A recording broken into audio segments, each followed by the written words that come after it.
Argonaut 2 is a 103-year-old historic vessel that has intimately touched the lives of thousands of people across the remote coastline of British Columbia since the early 1920s. My name is Nicholas, and I'm on a mission to restore this vessel by documenting her rich history through video, putting it all up on YouTube, and sharing with you all the lifestyle of living aboard and maintaining a 73-foot classic vessel, learning to run and repair systems as old as the boat itself, and showcasing the romance of cruising the Pacific Northwest and meeting all kinds of people whose lives have been touched by this boat along the way. Today I'm going to do something a little bit different, and instead of talking about Argonaut, I'm going to focus on my 17-foot Whitehall rowing dinghy that I picked up last year. There are 3 things that I'd like to cover, including the history and tradition of the design of the Whitehall Rowboat, a 70-mile long-distance adventure race that I'm going to be entering in next month, and lastly, some fun that we had at Seattle's opening day boat parade, hosted here by the Seattle Yacht Club. But before I get into all of that, I'd like to take you on an adventure that I had where I took this dinghy up to the North Cascades this past fall. After settling into being back, one of the first things that I did was take a newly acquired 17-foot lapstrake Whitehall that I usually keep in the water right here at the dock to go on some evening rows or enjoy some morning coffee just floating around in the dinghy. I drove up to the North Cascade Mountains and took it boat camping. It was a solo trip and a great way to decompress after a long summer of hosting, and it's something I need to do a lot more of. I hitched it up to the back of my Toyota Corolla and brought it up to the mountains.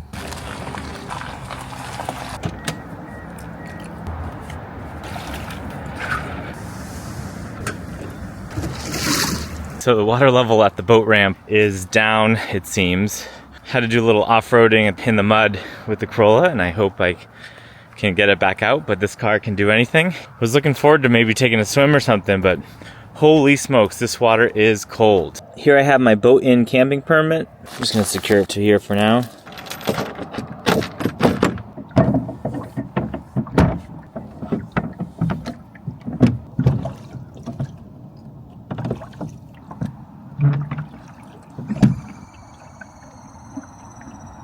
Here we go.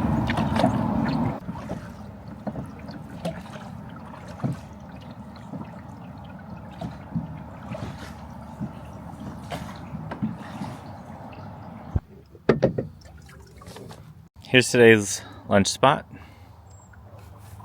The best camp food is salami and cheese. Cheers. Next, I began setting up my tent. It's a moss tent from the 80s, I believe, that my father gave to me. I was able to find a nice waterfront spot, and I think I'm the only one that's going to be here tonight. The previous owners were packing up as I arrived, and I'm getting everything ready so I can just crawl in when I get back from my afternoon run.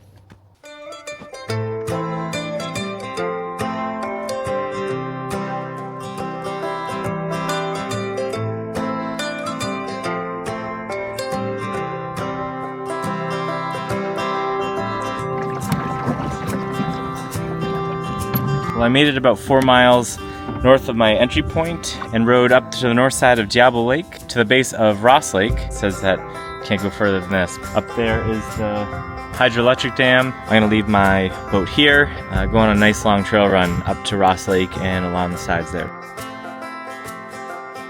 Time for a nice solo run in the foliage up here, and it is gorgeous. The colors are popping. There's a lot of deciduous in this area, and then the larches are also turning, which are deciduous conifers that produce these bright yellow needles in the fall time. Giving you guys a little peek of just how wonderful it is up here.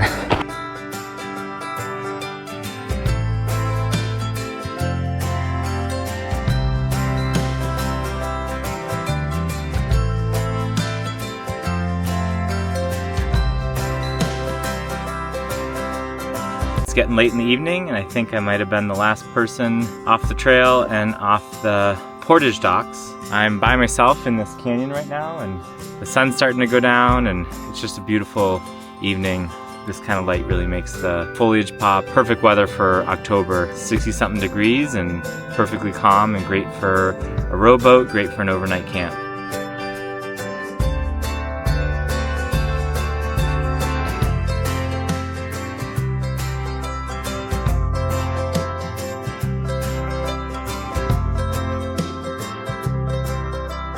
Just back to the campsite after about 9 miles of rowing and another 9 miles of trail running. It looks like I might be the only person here. All the other campsites are empty. Have a little private point right on the water, the sun's setting. Wasn't planning on having a fire, but the previous occupants left me some firewood. Might be a nice night for a quick fire before I go to bed. Salami cheese baguette. Definitely the best solo camping food there is.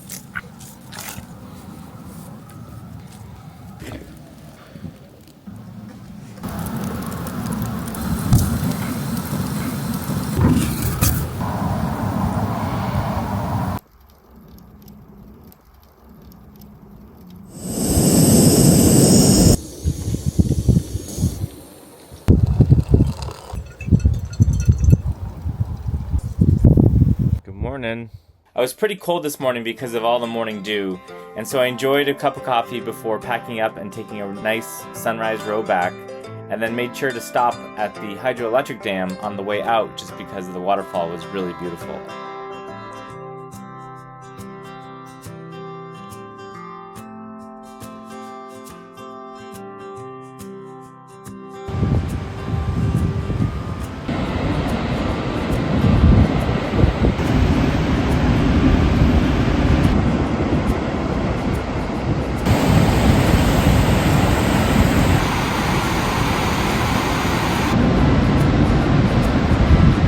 So let's talk a little bit about the Whitehall's design. First, I'd like to dive into the difference between a carvel planked hull and a clinker planked or lapstrake hull, which I tried to draw out in this photo here. I'll start with a carvel plank on the right-hand side, which is a more traditional build where you have your series of planks laid out across the frames, and frames serve as sort of a rib cage or skeleton of the hull, and then the planks represent the skin that's laying across it. These planks are flush or relatively flush to each other, and they are fastened or nailed straight into the frames with a little tapered notch that accept cotton or oakum corking, which helps to provide a tight seal and allows the planks a little bit of movement as the boat is dipped into water. The wood swells and the cotton and oakum also swell to form a nice watertight seal.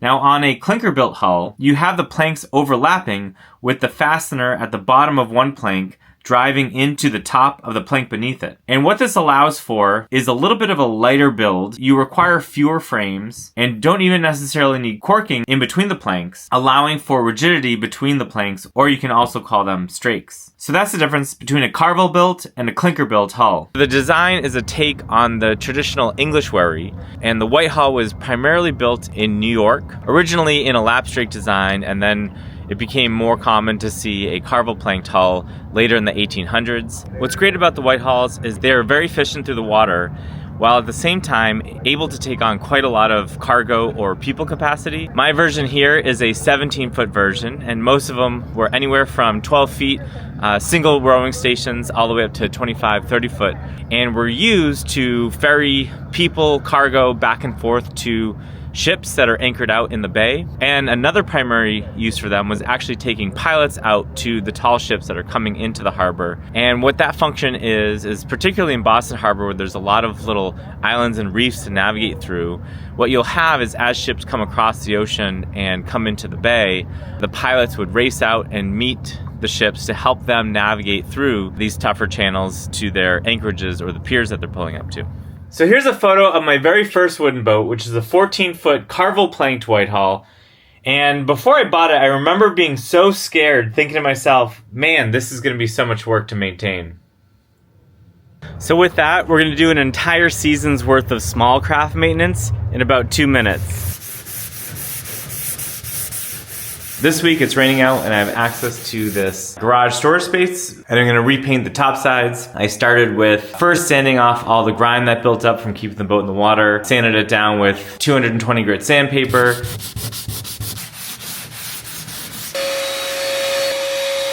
What I'll be doing is actually priming the whole boat again, and then I'll be painting it with topside paint. Here's a little bit of denatured alcohol, removes any dust. This is an important step that a lot of people skip. That dust, if you paint it over onto the wood, will actually create space for water to get in, heat up, and turn to vapor, and then it'll start causing those bubbles to start crack and failing the adhesion of the paint to the hull. You use a lot of rags and a lot of alcohol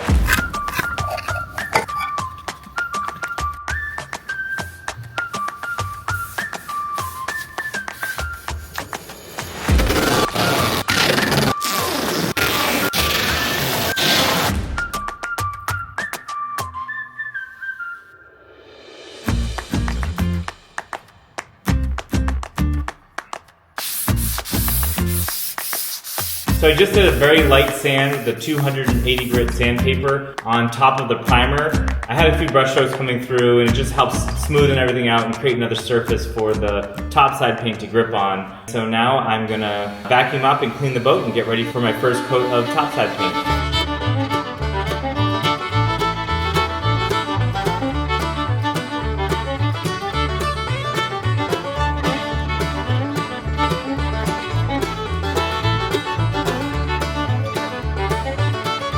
First coat's on. Tomorrow, once it's dry, I'm gonna have to run another round of sandpaper and probably put a second coat on. It's looking pretty good for paintbrushing. I'd much rather roll it on. Rolling creates a thinner coat, so now it's time to watch it dry. Here we are 2 days later, and the first coat of topside paint is dry. I am gonna put a second coat on, and so I'm just going to quickly run down the whole boat with 280 grit sandpaper, scuffing it up to allow some surface area for the next coat to chemically bond into the first coat. From there, we'll put the hardware back on, and the boat should be ready to go.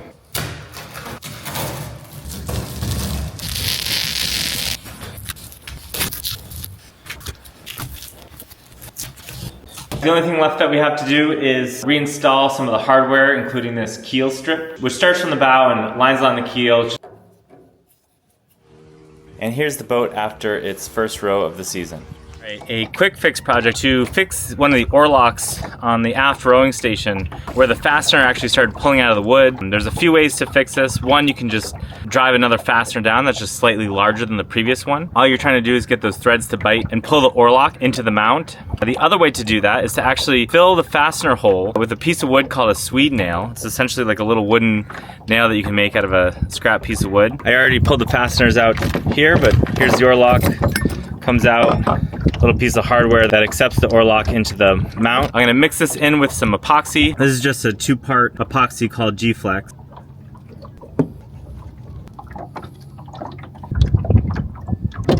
Let it dry. And then put a few layers of sealant in between the oar lock and the mount just to protect the wood a little bit. And then I'll go ahead and re-drill and drive a fastener down to re-secure the mount.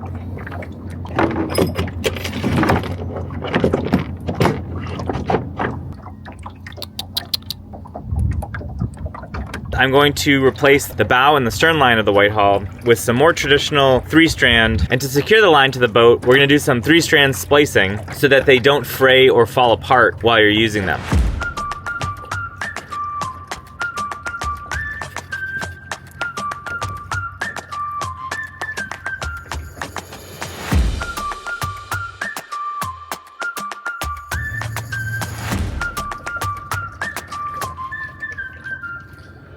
There we have it, simple end splice with a crown knot. The next step is to remove these end pieces with the tape.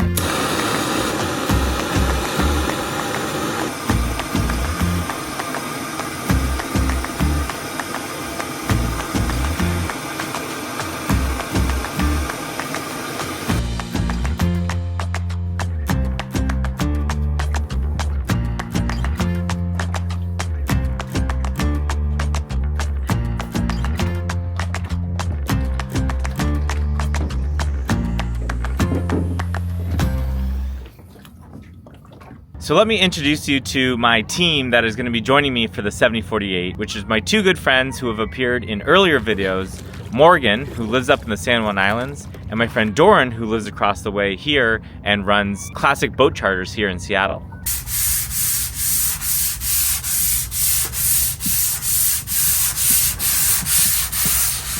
Hi, I'm Doran.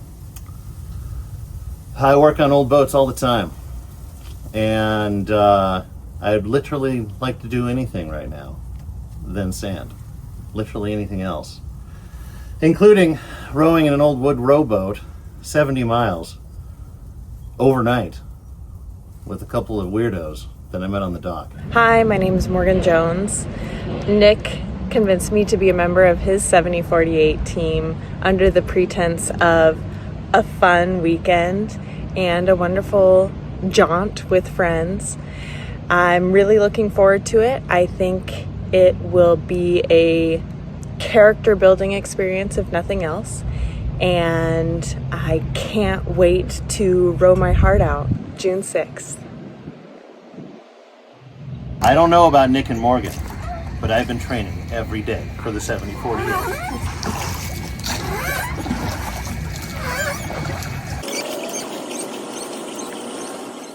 The race is 70 miles and starts from Tacoma, Washington, and makes its way all the way up to Port Townsend, and you have 48 hours to complete it. Now, anyone with a human-powered boat, whether it's a kayak, a canoe, stand-up paddleboard, or rowboat, or whatever it is that you want to float up on, you are eligible to participate. And so the race starts at 7 p.m. and goes overnight. My goal is to try and do it in under 25 hours. We're going to go nonstop, and the three of us will be rotating through the 2 rowing stations that we have on board. The race starts on June 6th, and on social media I'll be posting a little bit more about how you can follow along. We'll have some race trackers that you can watch live, and I'll be posting updates along the way. To start my training, I had my good friend Patty come down, who won this race actually last year on his home-built 23-foot rowing wherry that you often find him going around Port Townsend in. Hey YouTube, it's me, Patrick, your old friend. What do you call this spot? Union Bay?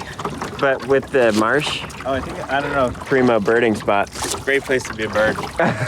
This is Argonaut.youtube.gov. I'm out with Patty today and we're at the freaking bird museum. Aboard an unnamed boat for bad luck and eternity.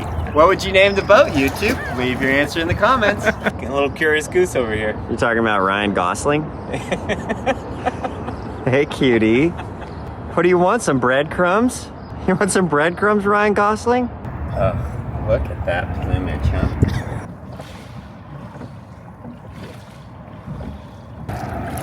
Oh, is that a little fuzzy guy in the water? No, that's the log.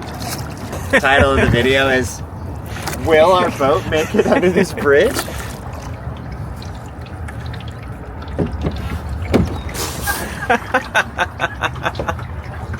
Woo! Wow! High speed! There it is.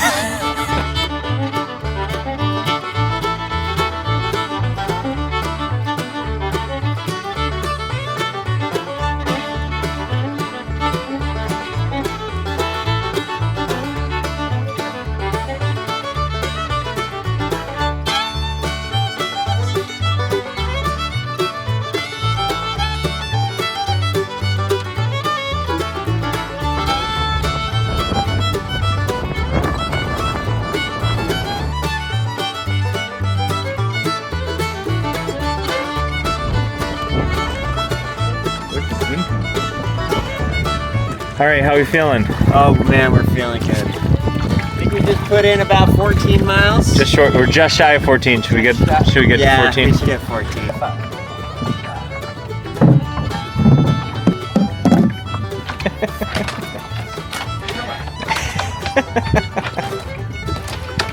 Got it. Dude, I had it.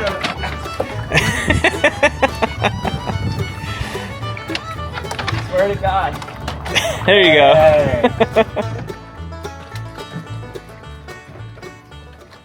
Today's our very first day out on the rowboat with a full crew. We have Doran and Morgan and myself are officially the team for the 7048.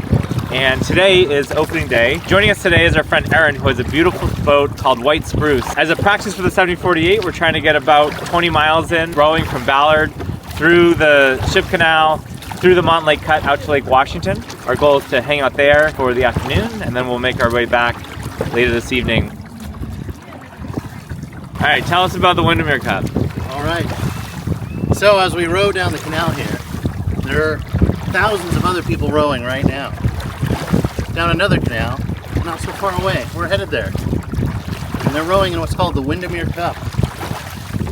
Now the Windermere Cup started as a goodwill game between the United States and the Soviet Union in the 1970s. Now, there was an official match that took place in Europe at the time where the US, with great help of the University of Washington rowing team, had an excellent showing against the then dominant Soviet rowing team. So, the Windermere Corporation decided, why not come and shame them on the home turf? So they organized this Windermere Cup to coincide with opening day of yachting season, which is another story, in an effort to regale everybody with how great the U.S.'s rowing team was. And subsequently we were handily crushed. But there was fireworks, regalia, and ever since then, it's been a real tradition around here. First weekend in May.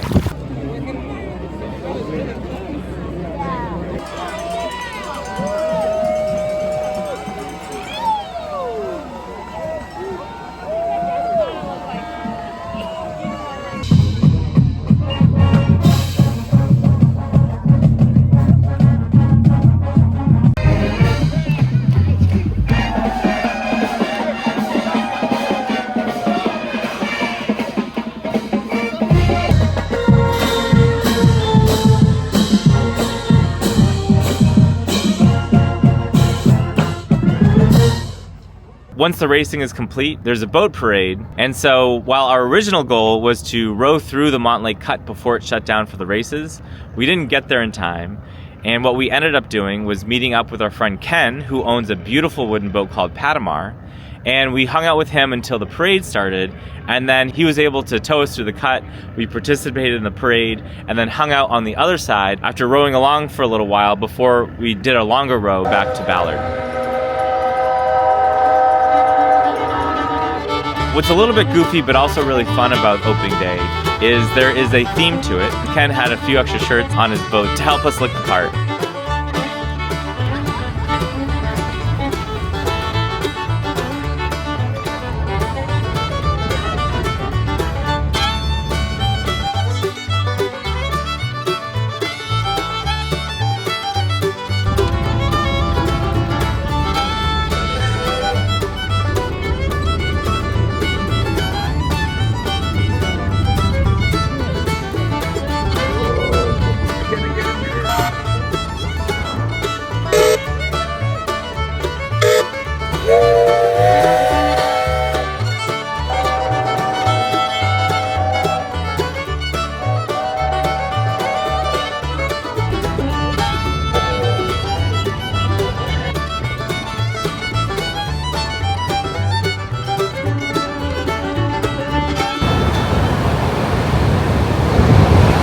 Opening day last week was a ton of fun, and I really look forward to the 7048 race.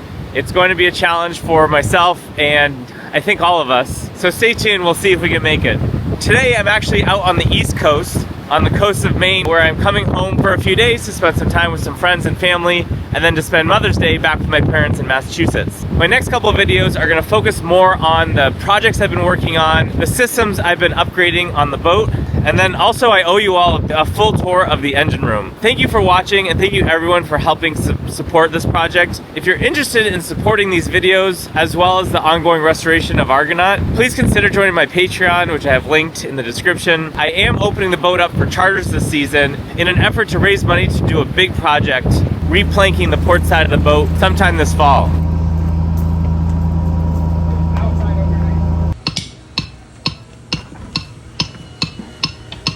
In the meantime, I'll see you all next week.